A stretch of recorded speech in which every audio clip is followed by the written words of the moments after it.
तसव्वुर कीजिए, आप एक ऐसी जगह फंस चुके हैं जहां से वापसी का कोई रास्ता नहीं है। चारों तरफ घप अंधेरा है, हवा आहिस्ता आहिस्ता खत्म हो रही है और आपको मालूम है कि अगले चंद घंटों में आपका दम घट जाएगा। आप चीखते हैं, चलाते हैं, लेकिन आपकी आवाज सुनने वाला कोई एक इंसान भी वहां मौजूद नहीं है। ये कोई अफसाना नहीं, बल्कि अल्लाह के रसूल सल्लल्लाहु अलैहि वसल्लम की बयान करदा एक सच्ची कहानी है, जो आज से सदियों पहले बनी इसराइल के 3 दोस्तों के साथ पेश आई थी। वो तीनों किसी काम से एक तवील सफर पर निकले।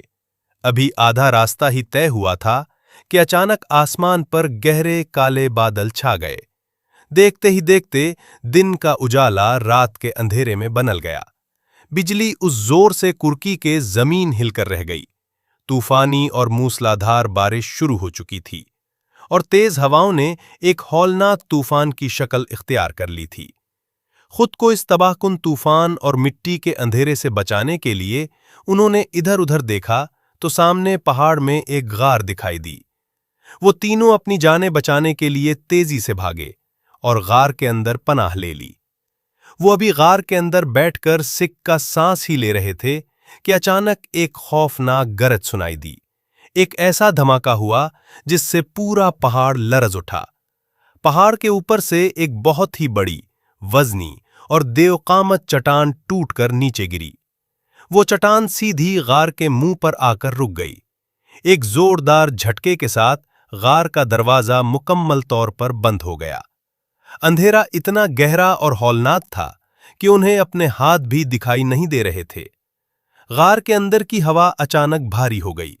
उन्होंने अपनी पूरी ताकत जमा की, एक दूसरे का हाथ पकड़ा और चट्टान को हिलाने की कोशिश की, लेकिन वो चट्टान अपनी जगह से 1 इंच भी ना हिली। वो समझ गए कि अब दुनिया की कोई ताकत उन्हें यहां से जिंदा नहीं निकाल सकती और ये गार ही उनकी कब्र बनने वाली है। गार के अंदर एक हौलनाक खामोशी छा गई। सिर्फ उनके तेज तेज सांस लेने की आवाजें गूंज रही थीं।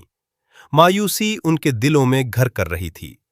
उनमें से एक शख्स ने रोते हुए कांपती आवाज में कहा, आज हमें यहां से कोई ताकत नहीं निकाल सकती। हमारी चीखें उस पत्थर को पार नहीं कर सकती। बाहर से कोई इंसान अंदर नहीं आ सकता, लेकिन एक जात ऐसी है जो उस बंद गार के अंधेरे में भी हमें देख रही है और हमारे दिलों के हाल से वाकिफ है। दूसरे ने उसकी बात सुनकर एक लंबी आह भरी और कहा, तुम ठीक कहते हो।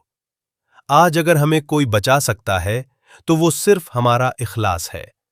आओ अपने दिलों को टटोलते हैं। अपनी पूरी जिंदगी में कोई एक अमल तो ऐसा होगा जो हमने दुनिया को दिखाने के लिए नहीं, बल्कि सिर्फ और सिर्फ अपने रब की रजा के लिए किया हो। आज इसी पाक अमल का वास्ता देकर अपने रब को पुकारते हैं। शायद वो हमें उस मौत के कुएं से निकाल दे।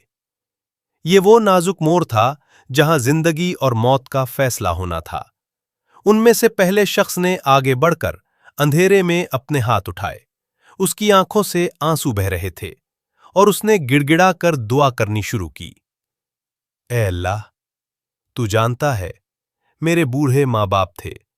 मैं दिन भर जंगल में बकरियां चराता, शाम को घर लौटता, दूध धोता और सबसे पहले अपने वालदैन को पिलाता था। उनके पीने के बाद मैं अपने बच्चों और अपनी बीवी को दूध देता था। ये मेरी जिंदगी का एक सख्त उसूल था। अब बारी थी दूसरे शख्स की। गार के अंदर हब्स बढ़ता जा रहा था और वक्त खत्म हो रहा था। उसने एक गहरा सांस लिया, अपने गुनाहों को याद किया और कांपती हुई आवाज में बोला, ऐ मेरे मालिक, मेरी एक चचाजाद बहन थी। वो हुस्नो जमाल का पैकर थी और मैं उसकी मोहब्बत में अंधा हो चुका था। मैं पागलों की तरह उसे हासिल करना चाहता था। मैंने बारहा उसे पाने की कोशिश की, लेकिन वो एक पाकदामन लड़की थी। उसने हमेशा मुझे ठुकरा दिया और मेरी बदनीयती को रद्द कर दिया। फिर मुल्क में एक बहुत सख्त कहत पड़ा। लोग दाने दाने को तरसने लगे। हर तरफ भूख और अफलास का राज था। वो लड़की भी इंतहाई मजबूर हो गई और भूख से बेहाल होकर एक दिन मेरे पास आई और मुझसे माली मदद मांगी। मैंने उसकी उस बेबसी और मजबूरी का फायदा उठाने का शैतानी फैसला किया। मैंने उसे 120 सोने के दीनार उस शर्त पर दिए कि वो खुद को मेरे हवाले कर दे। भूख की शिद्दत और खानदान की तबाही ने उसे मजबूर कर दिया और वो रोते हुए मेरी शर्त मान गई। जब तन्हाई थी, गुनाह का पूरा मौका था, कोई इंसान देखने वाला नहीं था और मैं उस पर पूरी तरह काबू पा चुका था, तो अचानक उसकी आंखों से मोटे-मोटे आंसू टपक पड़े। उसने कांपती हुई और सिसकती हुई आवाज में मुझसे कहा, अल्लाह से डरो और उस मेहर को नाहक न तोड़ो।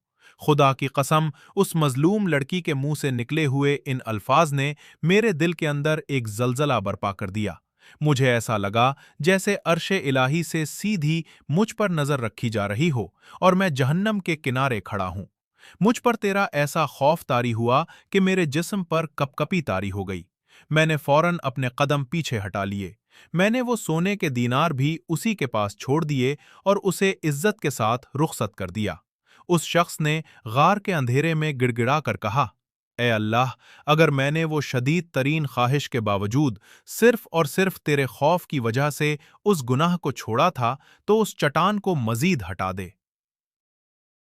एक बार फिर गार के अंदर गूंज पैदा हुई। वो भारी चट्टान फिर हिली और थोड़ी और नीचे सरक गई। अब गार का आधा मुंह खुल चुका था। ताजा हवा तेजी से अंदर आ रही थी, लेकिन रास्ता अब भी इतना तंग था कि वो बाहर नहीं निकल सकते थे। जिंदगी बहुत करीब थी, लेकिन वो अब भी कैद थे। अगर आखिरी शख्स की दुआ कबूल न हुई तो वो तड़प तड़प कर वहीं मर जाते। अब आखिरी उम्मीद तीसरे शख्स पर थी। उसने अपने हाथ उठाए और निहायत आजिज़ी से दुआ की। ए ज़मीन व आसमान के मालिक, मैं एक कारोबारी शख्स था। मैंने कुछ मजदूर अपने यहाँ काम पर रखे थे। जब काम खत्म हुआ तो मैंने सबको उनकी मजदूरी पूरी पूरी दे दी। लेकिन एक मजदूर किसी बात पर नाराज होकर अपनी मजदूरी लिए बगैर ही वहां से चला गया। मैं चाहता तो वो चंद पैसे अपने पास रख लेता, कोई पूछने वाला नहीं था, लेकिन मैंने ऐसा नहीं किया। मैंने उसकी उस मामूली सी मजदूरी को एक कारोबार में लगा दिया। मैंने उसके पैसों से बकरियां और गायें खरीदी। अल्लाह ने मेरी उस नीयत में इतनी बरकत दी कि वो माल दिन रात बढ़ता गया। यहां तक के सालों के अंदर उस माल से एक पूरी वादी गायें, बैलों और गुलामों से भर गई। कई साल गुजर गए। वो मजदूर अब बूढ़ा हो चुका था। वो इंतहाई गरीब, लाचार और मजबूर होकर एक दिन मेरे पास आया। उसने मुझे पहचाना और इंतहाई आजिज़ी से कहा, ए अल्लाह के बंदे, मुझे मेरी वो पुरानी मजदूरी दे दो। मैं उस वक्त बहुत ज्यादा जरूरतमंद हूं। मैंने मुस्कुराकर सामने फैली हुई वसी वादी की तरफ इशारा किया और कहा, ये जितनी भी गायें, बकरियां और गुलाम तुम्हें नजर आ रहे हैं, ये सब तुम्हारे हैं, उन्हें यहां से ले जाओ। वो बूढ़ा मजदूर हैरान हो गया और कहने लगा, खुदा के लिए मुझसे मजाक मत करो, मैं एक गरीब और बूढ़ा इंसान हूं, मुझे बस मेरी मामूली मजदूरी दे दो।